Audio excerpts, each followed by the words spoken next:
Morning, everybody. I feel ancient after all of that. Obviously, I've been about a while, I suppose, really, but I'm absolutely delighted to be here today. And I suppose, really there, as Trina was saying, I've worked in a number of different areas, and I'm probably, I suppose, compared to some people, a bit new to this particular area. And I think in one way that's sort of good for me, because I'm sort of able to look at this particular programme in the context of all the other, I suppose, competition and other areas that are funded through SOLAS. So I suppose today what I'd really like to talk about is strategic choices, and how do we make strategic choices at ETB level, and try not to be biased with my regard to my own role, which is Director of Active Inclusion with SOLAS. And I suppose that particular area, it's quite a challenging area, because it's sometimes not, very clear. We're working in a number of different areas that are not like apprenticeship or traineeship. And I suppose you always are looking at your role and saying, how can we make a difference? How can things be different in 10 years' time? Or are we going to be doing the same thing in 10 years' time? And I suppose that's what I'm trying to look at, and I suppose that's why I've been working with Ennis and Siobhan from ETBI, is to try and get some sort of evidence base available that, in 10 years' time, somebody won't be saying, oh, that's sure Roisín Doherty was on about that thing. That we will have moved on, we will have evidence base, and hopefully we'll have made some changes. So again, from an active inclusion point of view, you might ask, what are you getting into the questions about investment for further education? Is that really a key area for you?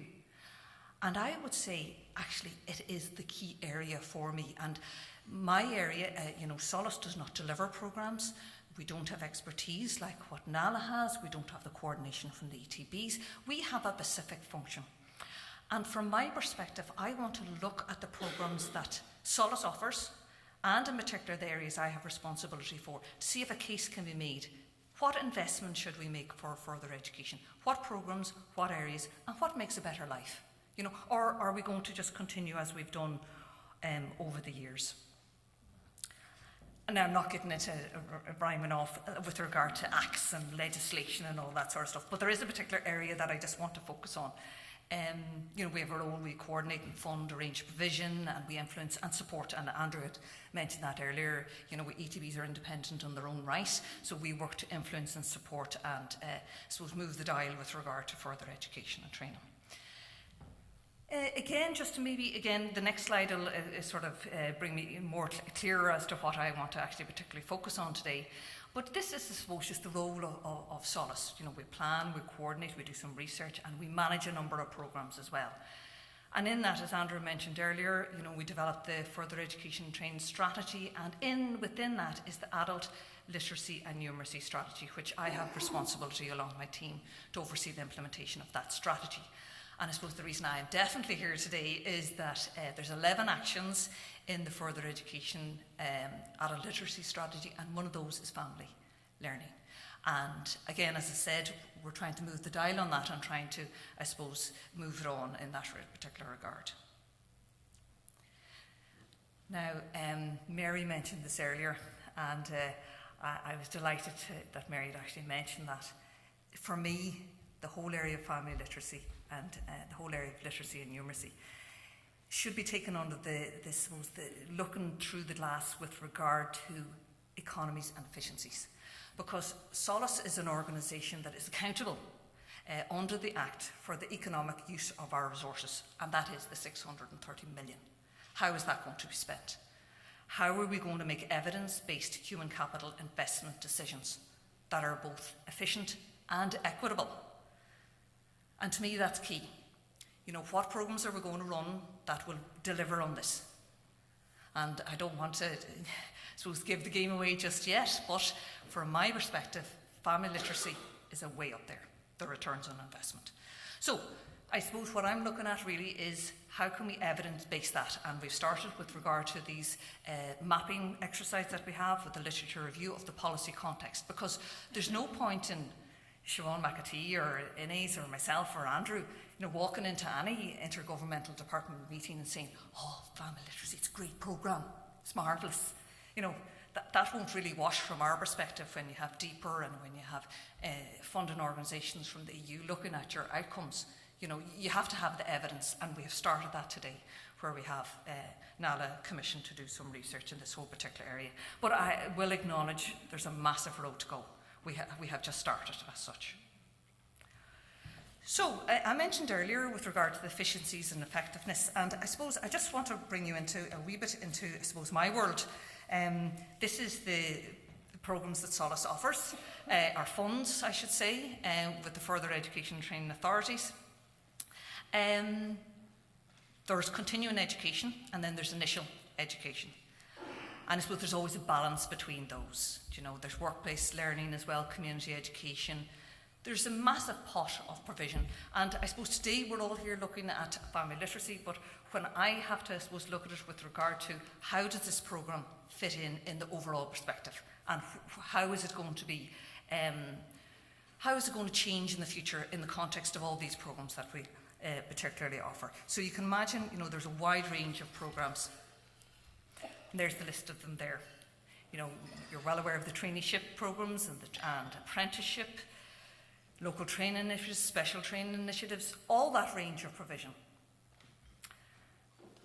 And I suppose really, when strategic planning is taking place at ETB level, it's a very serious role that can only take place at the ETB level. The ETB level has to look at the range of provision, have to look at the funding available, and they have to decide what programmes are going to be offered. What programmes are the best programmes? What programmes are going to offer the best investment? What programmes are going to have the best outcomes for the learners in your particular area? And one ETB will differ to another ETB. So, with regard to family learning, we will now have a mapping exercise which will set out the policy context, which will have guidelines with regard to best practice in a particular area. And that will start us on the road, where ETBs will have the evidence base to say this programme offers massive return on investment. And I'll talk more about that as I move forward in the presentation. So just to recap, we have 300,000 beneficiaries of provision nationally. We've budgeted over 630 million, which is a massive budget. So at times, we have to look and say, do we go looking for another 100 million of funding to do X, Y, and Z, or do we look at strategic choices where we say, at local level and at national level, Programme A is better than Programme B, and it has better outcomes, and maybe we should fund that, and maybe we should just incrementally move that programme forward. So I suppose, as Andrew had mentioned earlier, you have the whole strategic dialogue process, and the guidelines that will be published will certainly assist in those decisions.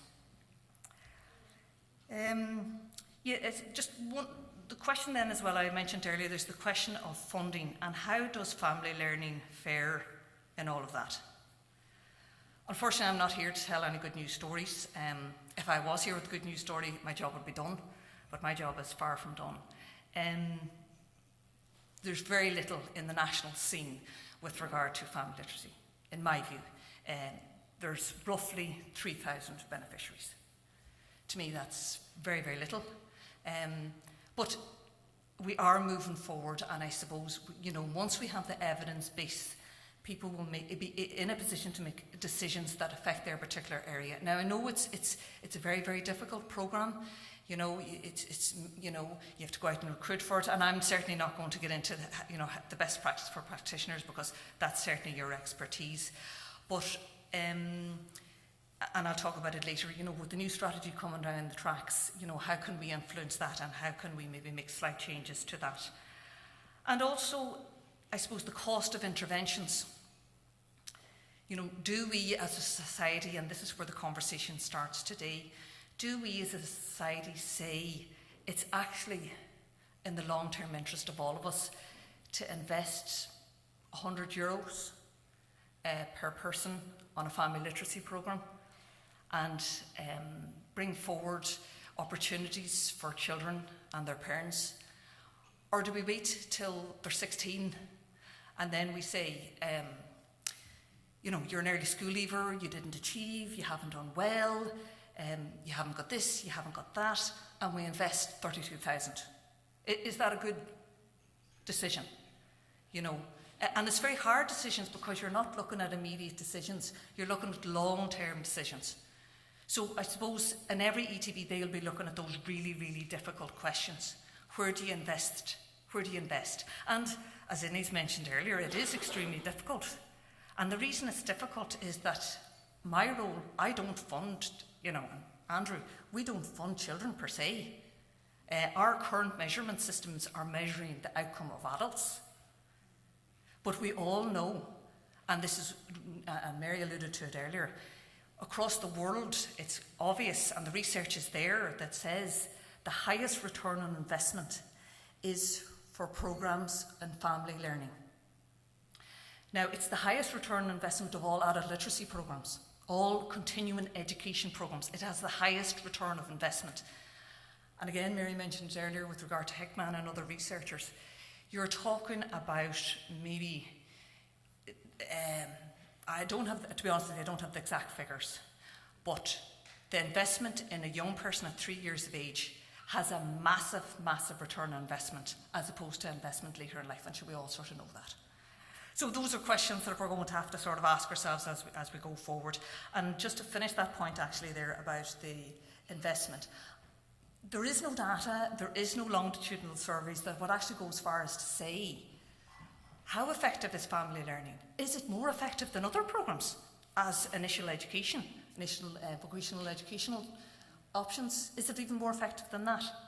And Ennis had mentioned with regard to data management systems, I suppose from my role I could have went into all that particular area, but it's best in my view to get the evidence base that we have available, and then to look at that and say, how can we measure the outcomes from this? Because we will be asked as a sector how effective we are, how effective are our interventions. So I do think it would be something that maybe we'll have to look at ourselves. How do we measure those secondary benefits? As Mary said to me earlier today, 2 for the price of 1. The parent and the child. And could it make a massive impact in children's lives? So, I think I've sort of mentioned about this. I really, really welcome this work that NALA and the sector have progressed for us. And it's not possible to do it without the ETBIs, the ETBs, NALA, the stakeholders, all available. That's the only way this is going to be done. And I suppose the key thing there in that slide there is the vet sector, not SOLAS, not ETBs, the vet sector seeks to strengthen and improve family learning provision in Ireland. And we don't even really seek to just do that.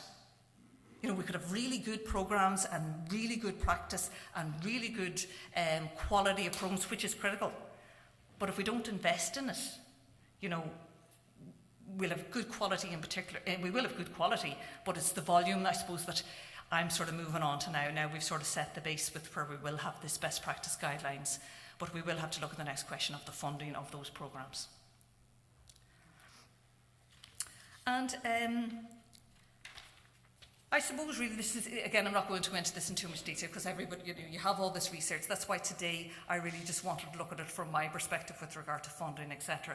But we sort of know all these particular points, and these are points that we would be putting in through SOLAS into government reviews of early school leaving, of tackling educational disadvantaged.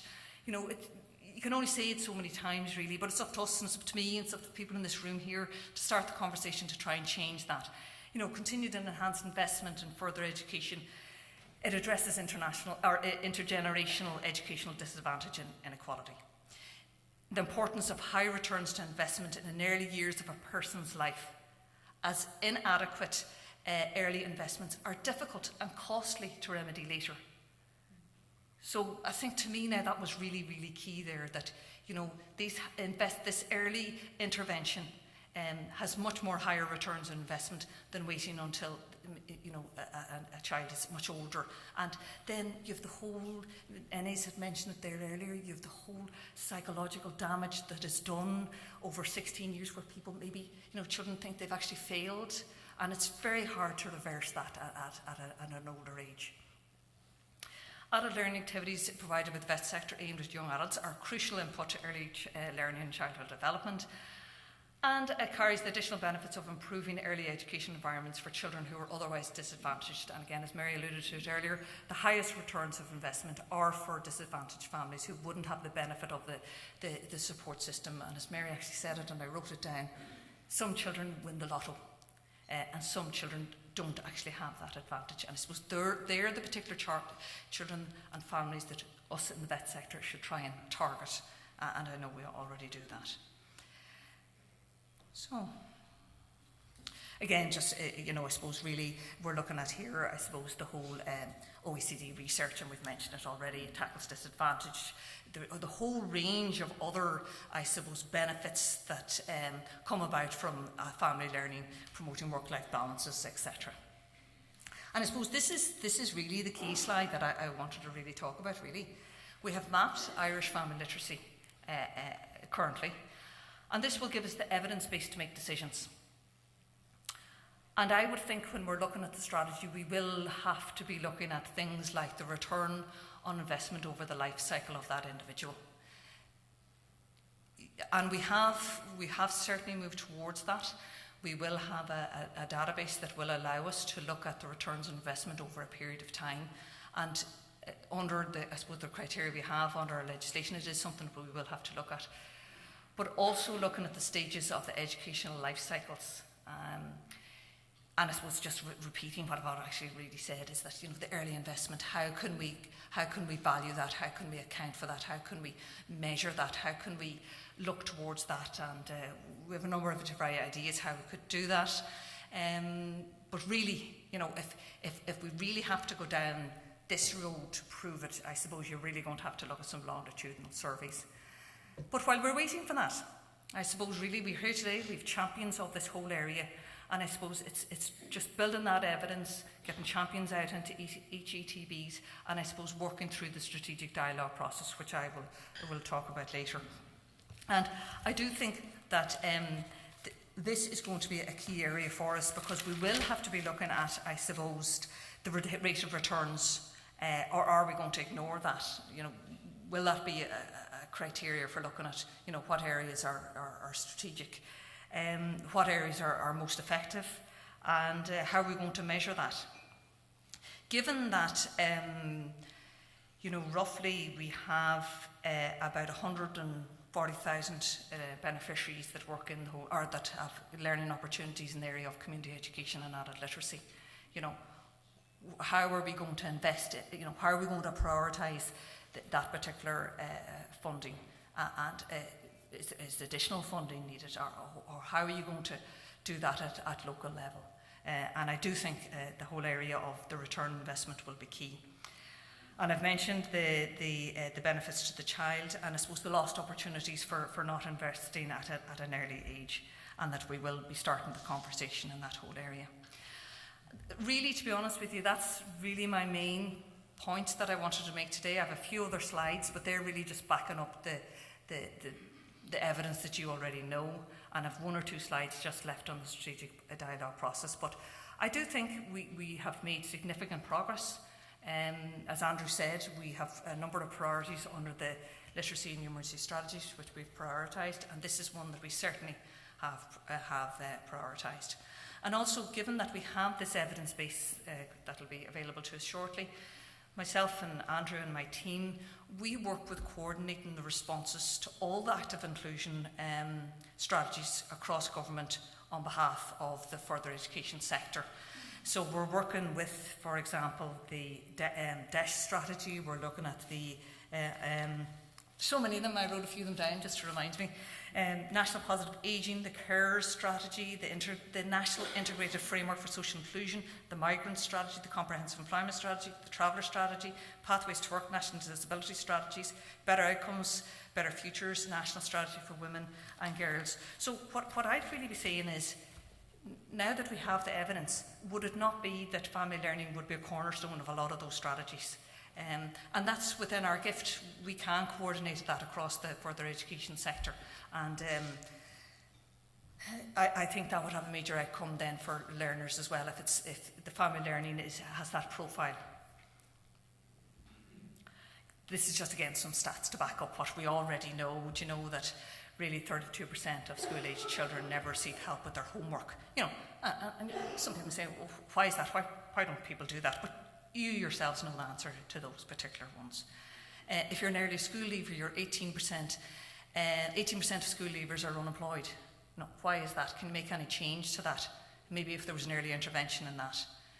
So, you know, again, lone parents and families where the primary caregiver has low levels of education are at higher risk of poverty. So it's the whole thing about raising the educational levels of our country. And again, just not repeating what Ennis had touched on earlier, but again, it's, you know, the question would be, and I'm not asked that question as much now, but I suppose in the early days you'd always be asked the question, well, why do you invest? Why is investing in that particular area? You know, what justification is there? And the justification is that if parents engage in vet, they get support, educational retention is improved, and childhood literacy is strengthened, and there's better outcomes, and there's stronger vet and better lives over the lifetime of an individual. And just very briefly, again, just more benefits, I suppose, you know, family backgrounds, crucial input to early development, it bridges the gap, and it has benefits to both. But I'm not going to dwell on that because you're all very familiar with that. And just, I suppose, a bit about the work that we're actually doing. We do have a National Advisory Committee which the stakeholders sit on, and we agree priorities, which we will work towards. And as Andrew mentioned them earlier, we have the numeracy guidelines, universal design, initial assessment at level 1 to 3, guidelines for ESOL provision, and obviously the family learning guidelines, and also the with regard to supports and assessment for literacy and numeracy supports for level 4 to level 6. And I suppose that's critical in that we're saying, you know, literacy and numeracy goes beyond just the adult literacy service, it goes across all provision, and that's a couple of new projects that we're working towards. And last but not least, we've mentioned this earlier with regard to the strategic performance agreements. And really, I suppose that's the process for getting things done, really. You know, obviously now that we have our best practice guidelines, we'll work in agreement with the sector to have parameters around that, as to, you know, what will be implemented, what won't be implemented, what level of funding goes into that particular area. And it's a very difficult conversation. I'm not involved in it as much myself. Andrew would be more involved in it. So I'm only, supposed looking at my area as such, but the ETBs and the Andrew, etc., would be looking at across the ETB's provision, you know, what is going to be agreed, what is critical. And I am glad to say that I suppose family learning will now and has been a critical area for that, because it can contribute to all these targets and even more targets to that, if the truth be told. So I think that's really all I had to say, and thank you very much for your time. And again, I'm delighted to be here today. Thank you all very much. Thank you.